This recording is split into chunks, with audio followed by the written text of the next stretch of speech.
So I had a notary at my house to go over some financial paperwork, and it happened to be a woman who remembered me growing up, um, and knew friends, and we had friends in common.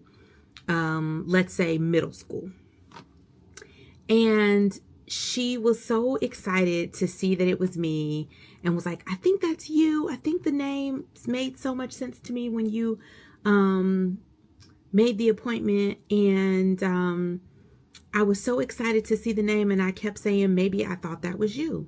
So when she got here yesterday, we go through the paperwork, and then she starts asking me, do I remember these certain groups of people that we were friends with? And she starts naming names, and I'm like, oh yeah, how's that person?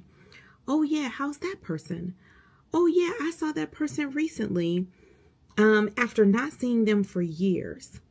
My mom has lived in the same house for the last 30 years.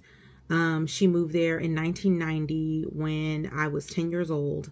And we grew up in a town just one town over, or I grew up in just one town over, and she grew up in one town over at my grandmother's house and at my great aunt's house. And as she is recounting to me all of these people that I had been friends with, and all this other kind of stuff, and she mentioned the high school that is the local high school, but I went to a high school not with them, but in another town, because I went to a private high school.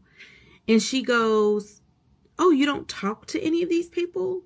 And I said, no, once I went to the different high school than those folks, things just kind of fell apart. We're talking the early 90s.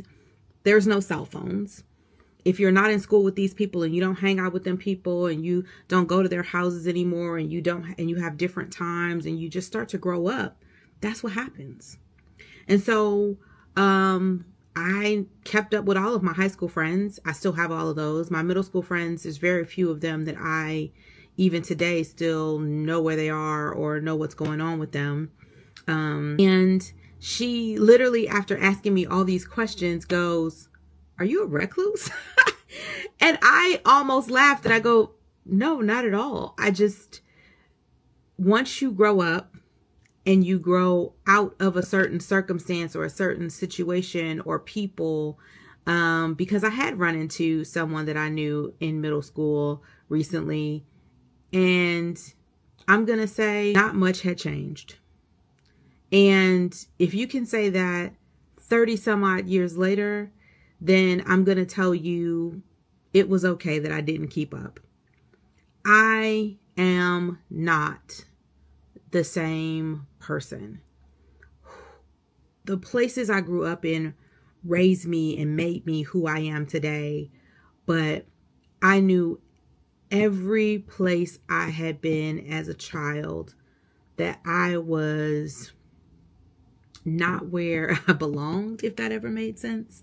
I never felt comfortable in the convenience of the things that I had grew up with. Again, I always had the idea that I was designed and made for more.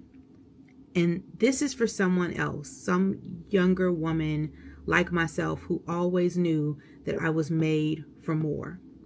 You being made for more is going to make you feel uncomfortable in places where people want to just be satisfied with the same.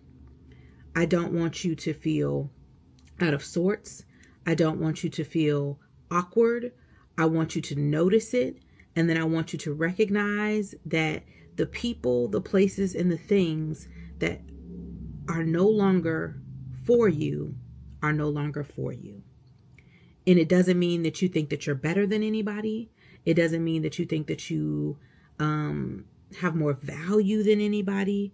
But it absolutely means that you are not where God has positioned you to be. And his ability to make you uncomfortable is how you know. I hope that helps.